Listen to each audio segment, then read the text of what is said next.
We're back. It's your movie review, man. I'm Jeff Johnson, and this is Claude Faitier. And we're here to review the United States versus Billie Holiday. And Claude, you might have noticed my background. Want to get a I was going to ask about that. The background is not the typical movie poster. You got a lovely piece of art back there. Yeah. Not your typical movie poster, but definitely art inspired by United States versus Billie Holiday by Lo Harris. So you can check out Lo Harris's work at loharris.com. So I figured I'd adorn our background with this wonderful artwork by this wonderful artist. Okay. So tell us a little bit about United States versus Billie Holiday. All right. Well, the United States of Billie Holiday is a biographical drama that was directed by Lee Daniels. And it takes place in a period in Billie Holiday's life after her song Strange Fruit is becoming popular. New head of the Federal Department of Narcotics, someone by the name of Harry Anslinger, begins relentlessly targeting Billie Holiday. And he comes up with a sting operation in which undercover federal agent Jimmy Fletcher, who's African-American, is sent to run the, set to investigate, the operate, to run the investigation. Things become complicated when he actually falls in love with Billie Holiday while he's also trying to set her up. So this is actually, again, based on just real events that happened in her life. And so it has a certain amount of gravity, just based on the fact that this isn't some, completely made up thing, but something that actually happened. Yeah, and not your typical musician biopic, right? Of which we have many, but not nearly as many for the great sirens, the great singers from the African-American musical tradition. You might have thought that you were coming in just for that, and perhaps it would just be an extended musical with a lot of historical background. But man, it hits you hard right at the beginning. This movie is about something more profound, more deep, maybe more dark than that. Yeah, definitely dark. I mean, I heard about it on, I guess it was CBS Morning News, and you're sort of, if you're coming in there expecting a biopic based on something, historical, and that, just something not necessarily light, but you're expecting, something, I guess, sort of like in a way like Harriet or something, where you're going to have a protagonist who you're going over. Oh boy, this was a different story altogether. It would be like going to see a movie about Christ, and then you think you're Passion of the Christ, and then next thing you know, you get something else. It's very raw, and yeah. Well, I mean, the Passion of the Christ was very rough and very raw. But I think the analogy you're making as well, again, because I know of Billie Holiday. I wouldn't say, and I know of Billie Holiday's big hits, and I know of that she had a drug problem, and that maybe her life ended tragically, like so many artists were taken before their time, but had no idea about what the title jumps right out and tells you is that this movie is more akin to some of the other reviews that we have placed on here. I think it's interesting that you mentioned movies that we've reviewed before, and hey, all of you all out there, check out our reviews of Harriet. We talk about how Harriet is a triumphant, more of a superhero movie. That's a real biography. Well, this one is more of akin to Judas and the Black Messiah with singing. In many ways. One, about, as the title projects, the United States as represented by the FBI going to attack Black leaders, glowing black leaders from their perspective who were just seen as rebel rousers. Judas and the Black Messiah took the leader of the Illinois Black Panther group and just saw him just as that, as a threat to America as seen as white America. And the FBI thought it was their job to suppress and to spend all their investigation time and energy trying to destroy anyone who might be leading. Well, in this case, Billie Holiday, with her wonderful, beautiful voice and the power of her position, was leading people to change the way their minds about how they think about America. And with one particular song that she was too strong to refuse to not sing. It highlights that, that even more than that, Billie Holiday, she fought to have integrated performances in the theaters where she performed. But much like many Black leaders in America, when they went one step too far, when they went to try to challenge, the status quo, status quo and challenge, white supremacy in America, the FBI took it upon themselves to infiltrate Billie Holiday's group, and try to tear her down, find weaknesses, find flaws in a woman who was troubled, who has lots of weaknesses and flaws, and try to attack and tear her down through those weaknesses.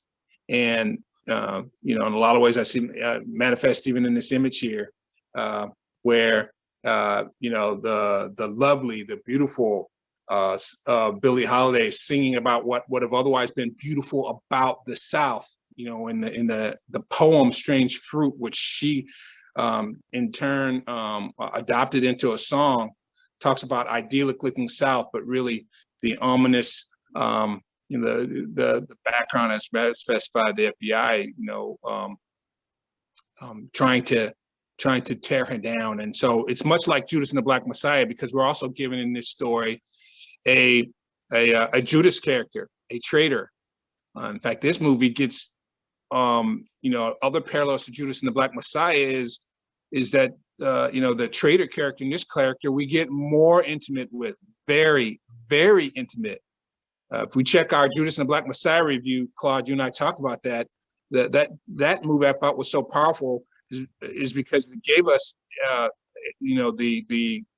the classical theatrical traitor in Judas and Black Messiah that gave the title. It said he's Judas.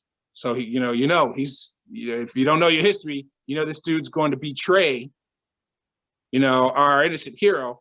But yet the film humanized him considerably.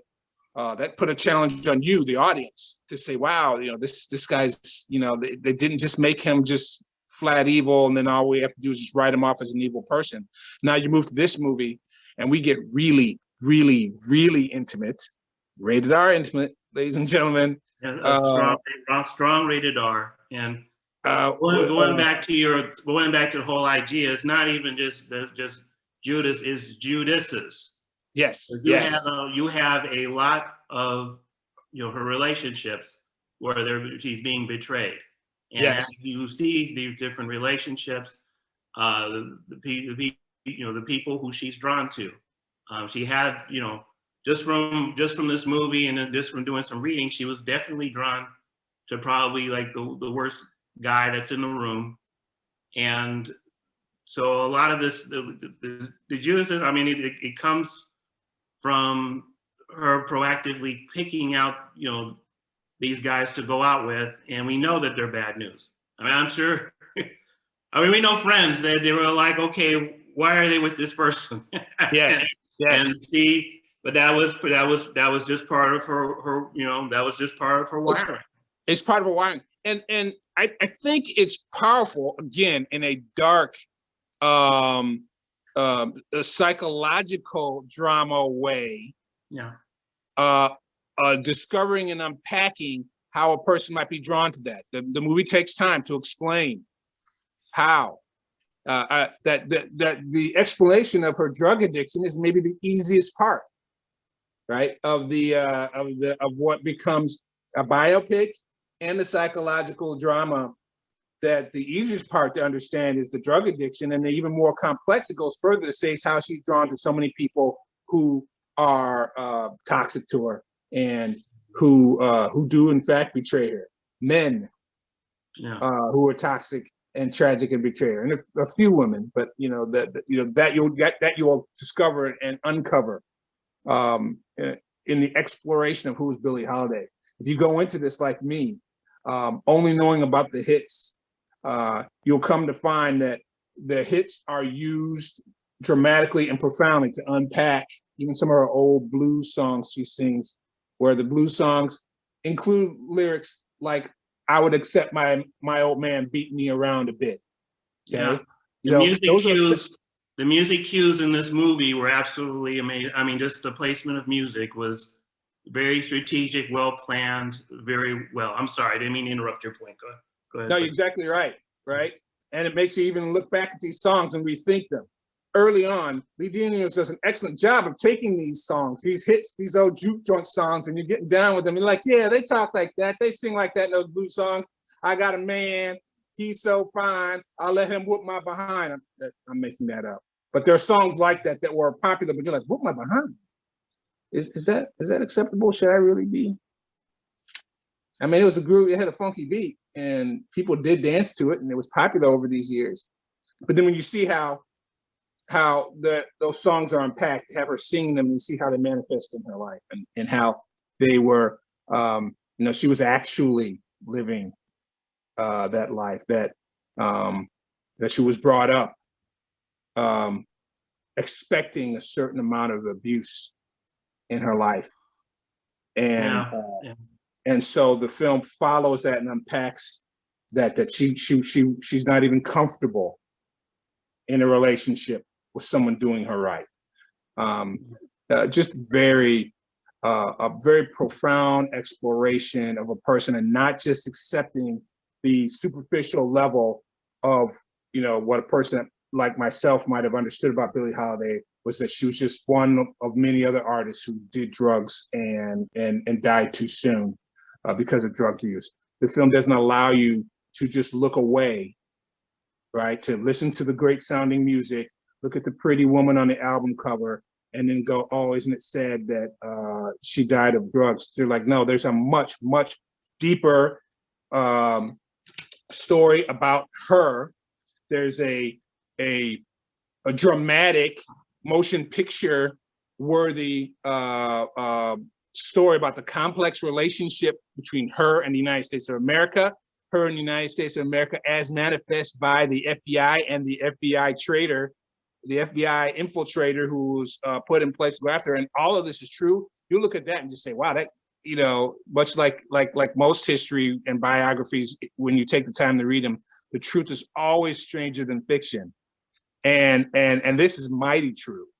And then I also, we talked about this, Claude. It is available on Hulu. It's a Hulu exclusive. So streaming it and, stopping it a couple of times, but not this time because I wasn't enjoying it. In fact, it just got interrupted, right? And maybe, and at times I was stopping to savor it. And I will say for our audience, as maybe that we said, unpack the review on this, the first act, I was just enthralled by the incredible performance of Andra Day. I had to keep stopping and looking her up. I had to keep realizing that Andra Day is an accomplished singer, an accomplished anthem singer. My daughter loves the Rise Up song. She learned how to sing it. She learned how to play it, right? So she's got hits and she sings. She's got a big singing voice of her own. And this was her first acting performance. So just what a display of excellence. It's both internally excellent and externally excellent. Lee Daniels and his excellence, the screenwriter for this play was excellent. And then as we come back and we unpack further the true excellence of the performances of Andra Day, someone who can already sing incredibly well, playing a singer, it was just great, just wonderful to explore. So I kept stopping, and I started, Claude, as I told you, I prematurely started writing my review. I thought, what a wonderful biography. And what I had done, of course, was is I ignored one, the opening, the very harsh, tragic opening where Lee Daniels makes clear to you that this is not just a musical biography where you're going to get to sing along with your favorite songs. You know, you forget that right quick, and you get caught up in incredible performance and how wonderfully Andra Day plays Billie Holiday backstage. You're like, wow, what a, what a real person, and her surrounding her and her band members and how she interacted with her band members and people who visit her backstage, and you're thinking, what a wonderful person. Yes. And you're really drawn into her. Yeah, just the nucleus of characters. Her sax player and his relationship to her, for a better term, bagman, her number one person who hangs around her all the time, right? It's not a manager, best friend, takes care of her pets and stuff, hangs with her. And then you start to get the hits. Because you have Roz that's played by Divine Joy Randolph. She was just she's just a wonderful performance. Miss Lawrence from the Real Housewives, he does a great job playing Miss Freddie. But Divine Joy Randolph, some people may remember her from High Fidelity. I mean, she basically was a tour de force on that TV show, and her nucleus of friends is just very well casted. Yes, you definitely see the friends of people looking out for her, and all of these actors' performances were just so comfortable. They performed as if they were just what they were supposed to be, people who'd known her forever and were part of her inner circle and knew how she popped, including her abusive husband and her lackey agent. We begin with them. And we wonder, wow, that's the first hint to you that you're only in the first act, and that it's then it's going to go tragic. That her relationships are tragic, and they're going to go to a tragic end. We talked about tragedies before on our show, folks. I implored our audience: you watched Titanic, please do not turn away. Do not turn away from Black tragedies. This is what art is. Don't turn away, but this one, this was really intense, and I gotta honestly say, I mean, I actually had to see the movie twice, because the first time I was a little unprepared. I mean, I knew certain things about her life, but there were certain things that were happening in the story that I sort of had to get my head around. I wasn't even at times certain plot things just in a way just didn't make sense. But I completely agree with the performances. Andra Day, I mean, is literally, when they say star-making performance, it's star-making in so many ways. I mean, just the way outside of her voice. I don't know a lot about Billie Holiday, but she sort of, to me, just completely captured the person who I imagined was singing those songs. She just sort of physically just sort of looked like her and created this character. And as far as I'm concerned, I mean, that is definitely I'd say the performance of the year. You also have Viola Davis's performance in Ma Rainey Black Bottom. So this Clash of the Titans, as far as I'm concerned. Oh yeah. And although I was frustrated the first time I saw the movie, definitely I think Lee Daniels' stuff is he's definitely one of our great storytellers. And as far as I'm concerned, that if you have a female character, she's going to be going through a rough journey. And as far as I'm concerned, if you're an actress, the only reason you don't take a Lee Daniels roles is if you're allergic to an Academy Award or something like that. That's right. But that being said, there were again certain things that I guess I sort of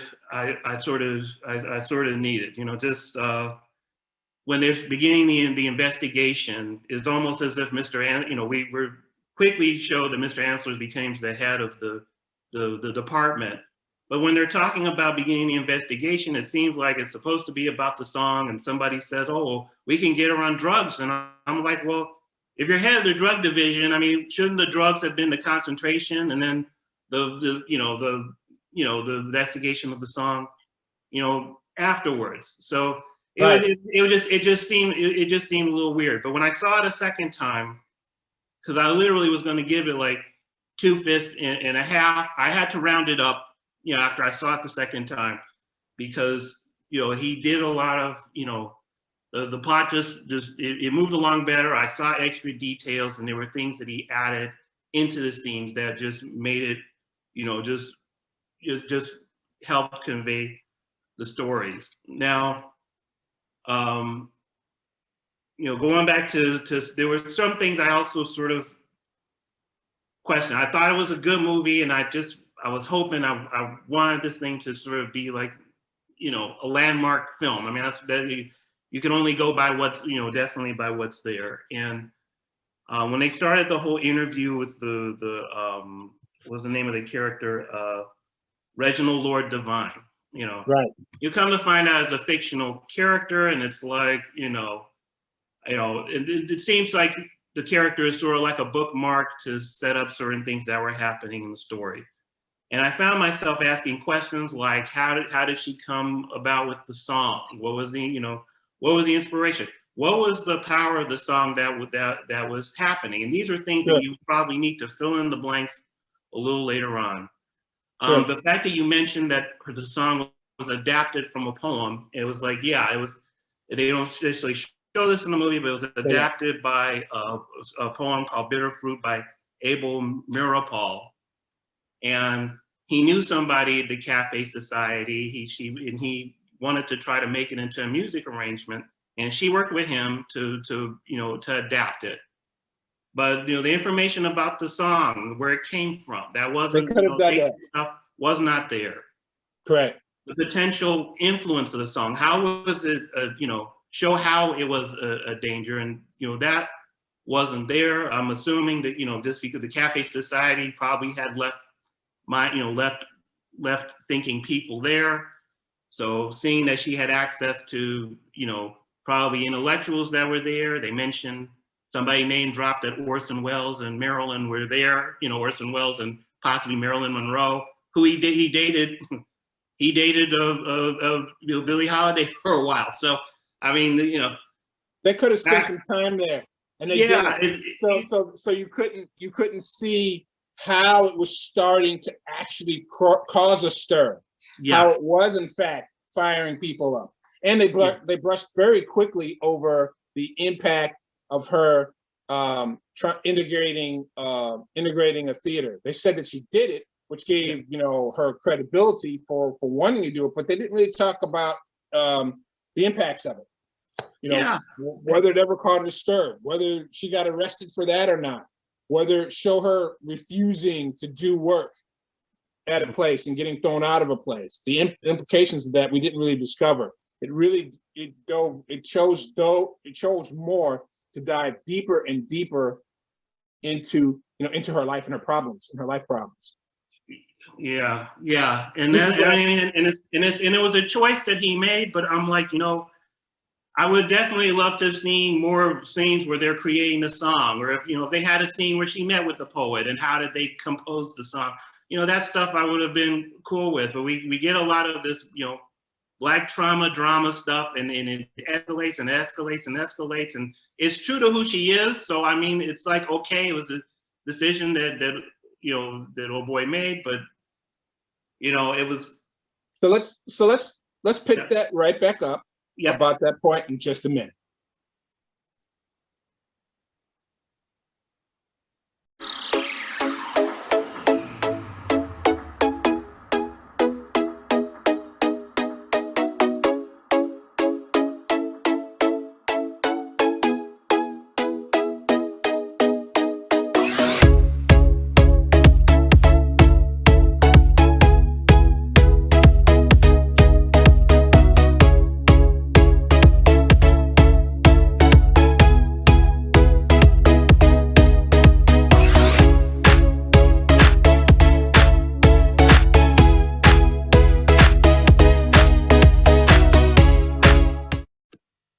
Okay, we're back. And Claude, you were talking about some of the things that weren't unpacked. Yeah. Just a reminder for everyone, please remember to subscribe. Sorry. I know that was clunky as hell, but Yes, yeah, but I. Yeah, maybe we could do it just like the music. Like,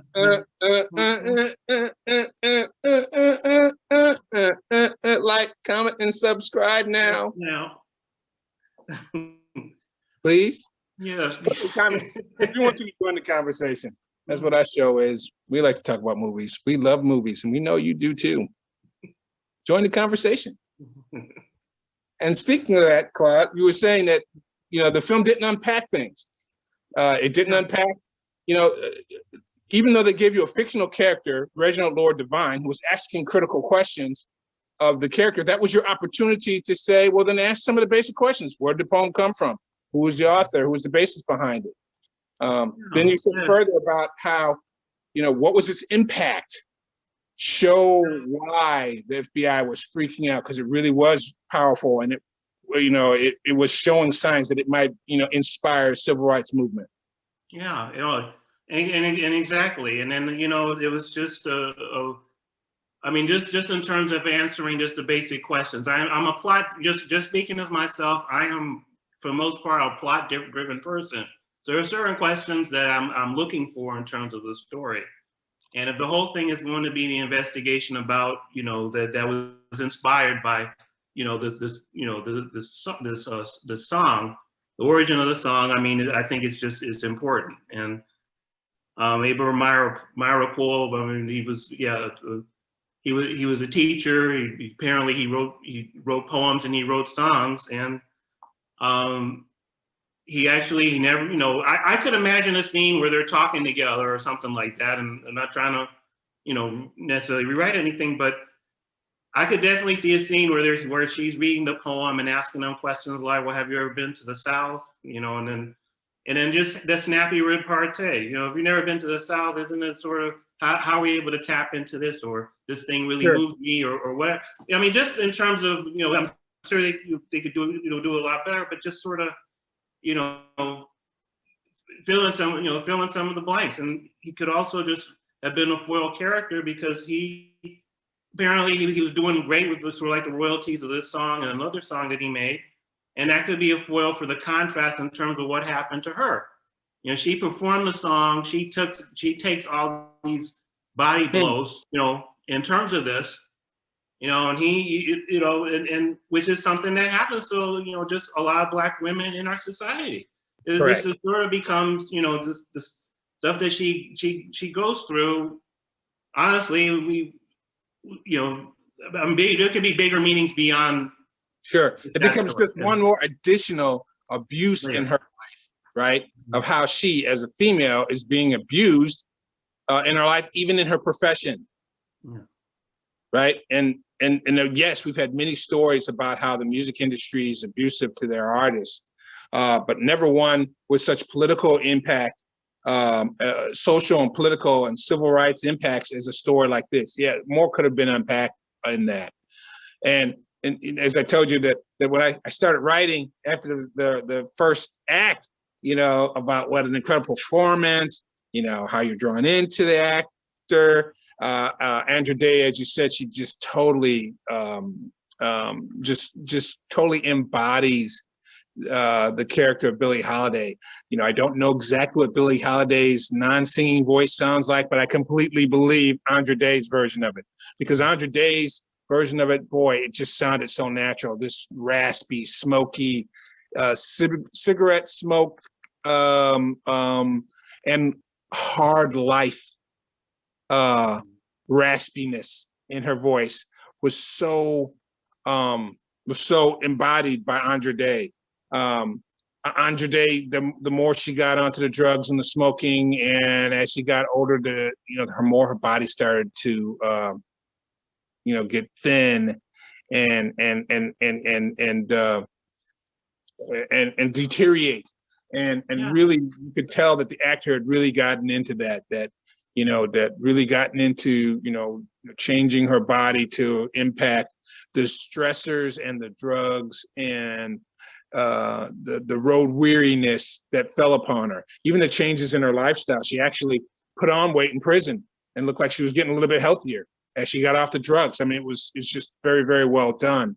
But yeah, the raspiness of her voice was just amazing. I was just like, man, I'm ready for Andra Day to play the next three divas. I can't wait for her to play Eartha Kitt, because the way she dropped Billie Holiday's voice, I want her doing Eartha Kitt right now for me. I want that immediately, and then I just want Lena Horne, just because, you know, Lena Horne. And the performance also just it completely just also it just expressed just what you imagine her headspace was like. I mean, she you know, certain moments she's vulnerable. She's always self-aware that she's doing, you know, these things. She's friendly with certain people, but at the same time, she establishes their boundaries, or, you know, especially based on who they are in terms of their race and everything. And so, you know, and I think the you know, the agent said it right. I mean, that basically they hate her because of that she's, you know, she's strong, beautiful, and Black. You know, I know I'm not getting the words exactly right, but, you know, that's she owns completely, you know, even who she is, and it's calling even into the message of the agency. I mean, sure, you know, do you attack somebody because they're sick? You know, she, you know, her goal in the beginning was to say she wants to get over. She wants to get over this thing. She wants to be in a fancy hospital, like she said, like Judy Garland, to, you know, point out, name dropping people who've had to deal with you know, other issues. But you know, she's not given, you know, Judy Garland treatment. She's not given, you know, Tallulah Bankhead treatment. You know, she's you know, she's not allowed to be that celebrity to just to get caught one time after the other with drugs, but just be sent off to a camp, right? Because that's what happens to them and not to her. Exactly. Right? Yeah, you go off the camp. Go off the camp. Didn't Pookie from down the street? Didn't he go to prison? Mm-hmm. What you mean you get sent off to rehab? What you got cold busted with it? What you talking about? But in her case, you know, it was the instrument for her destruction. Like you said, the story was not tight enough around, they're trying to squeeze me for, you know, my dealer, and you know, if that never really made sense or never turned out to be anything. If it really was just about we're going to use your self-destructive elements and keep driving them until they destroy you. You know, I mean, the biggest antagonist actually was to a certain degree herself. They sort of, you know, they pushed it along. Right. But she, you know, she owned the fact that, you know what, I make these messed up decisions. Yep. Yeah, I could possibly end up, you know, dating this agent, but he needs, you know, that's not who I am, you know. That's not who I am. You need to go find a nice church girl and everything, because I am not this person. I'm not comfortable being who you think or who you would like me to be. Right. And she did things on her terms 1,000% of the time. And yes. And that's where they, like I said, after I paused and wrote out how the wonderful piece, well, it's not a story that ends wonderfully. No. It goes deep into her demons, and you know, and delves into her demons. We take a turn into her demons, and she carries folks along with her, including us, to observe and see, you know, how, you know, tragic her life was, and how as you mentioned it, now she owns it and she understands it fully, but how, you know, her life has pulled her to this place of negotiating treacherous people in her life, but keeping them in her life anyway. That's the only place where she's ever been comfortable, is in these hazardous places that are hazardous to her and to her life and her life existence. And again, so a movie that, if the first third make you say, wow, what a wonderful character, and you fall in love with Billie Holiday, the last third breaks your heart. You know, imperfectly in some of the ways as storytelling, as you've described, but from a dramatic and heart-wrenching and not for children performances, yeah, the whole last 2/3 takes you all the way there. And no time is there any fault in the performance. Andra Day goes all the way into this character's decline, and just crushes it. Only again, she crushes in the way that you're not as happy as you were in the first third, because it's not a happy feeling. No, it's not. It's just a gradual intensity, things getting worse and worse and worse, and she is being who she is through the entire thing and owning who she is. And it's, you know, you're watching someone that you in some ways are rooting for, but you already know what's going to happen, and it becomes very, you know, it becomes difficult. And in that way, it's still another compliment to the actors and the filmmaker. They gave you at the very beginning everything you needed to know. You just didn't want to listen to because you remember listening to the songs and how amazing she's dressed, and how incredibly the songs are performed, and the acting and the human. You're just drawn into how human she is as a person. You feel like yourself. You're personally being invited backstage and treated special, like they're from your hometown, which is what you get at the beginning. And then it breaks your heart and reminds you that her song String Fruit, the pivotal song that's the basis for why she's being attacked by the United States, is a song of heartbreak. It should break your heart and then stir you to action. That's what it was meant to do. And why the United States was versus Billie Holiday, because it didn't want you to break your heart and turn to action over it. And in that sense, I think it's a triumph. It's certainly a triumph in individual performance by Andra Day, surrounded by a cast who I think also did an incredible job.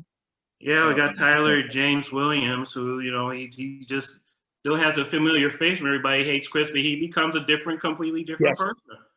Yes. I mean, he's just very convincing as a saxophone player. And what is it? Is it the name of the lead actor, Trevante? Is it Trevante Jones or Trevante Rhodes? Rhodes from Moonlight. You know, he does it. You know, he does it even. You know, he does a very, like, you know, definitely you buy him as somebody who you know is who's investigating it, who's investigating the crime, who becomes involved with her.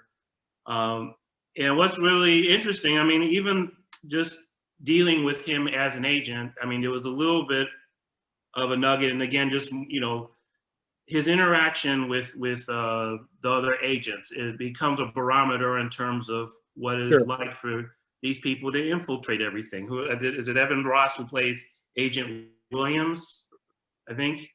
The guy, you know, he first comes back after Billie Holiday is arrested, and they're clapping and they're basically saying, "Oh man, I'm proud of you." And then later on, the character is like, "Oh, you know, oh, I have to do all this stuff to infiltrate it," and he begins to question the process. They have us in the basement, you know, and we're, you know, should we be doing this?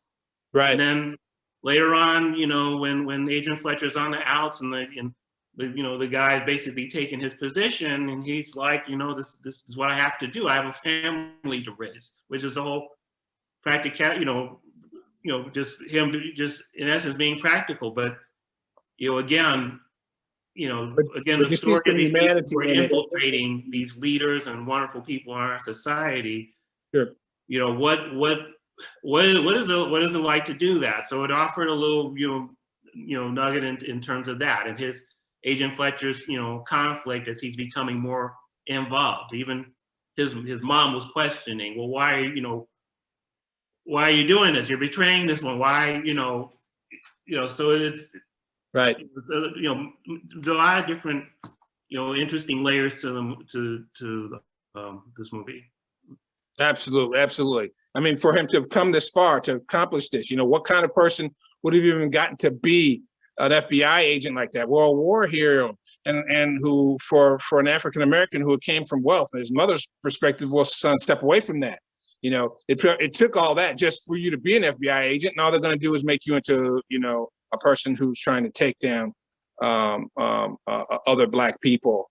But again, like you said, you're getting a glimpse of that, and you're drawn into that to say, well, shoot, that's the only kind of person that would have made an FBI agent in the first place. Yeah. He And the wouldn't added have gotten that far. motivation, and the added motivation, the fact that his father owned a funeral business and his character saw the harm that drugs was doing. Sure. I mean, I think they could have milked it. They introduced it, but they efficiently, dealt with it. But I think they could have, probably just marinated a little more into that emotion in terms of why he's doing it. But it's, it's again, compelling. It is. So, United States versus Billie Holiday, streaming on Hulu, a Hulu release. Claude, fist rating. So you said you had to think about it. And you had to revisit I had to think about it. The first time was 2.5. I had to round it up to 3. And I definitely I think the performances are amazing. Just overall, just in terms of like the production design and the way it was shot, beautiful looking movie.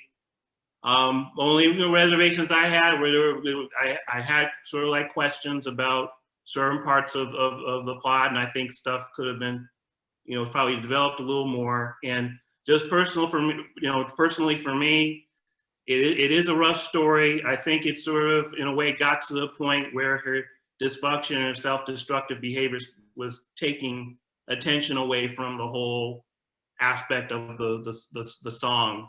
I mean, it definitely, in terms of the song starting this investigation.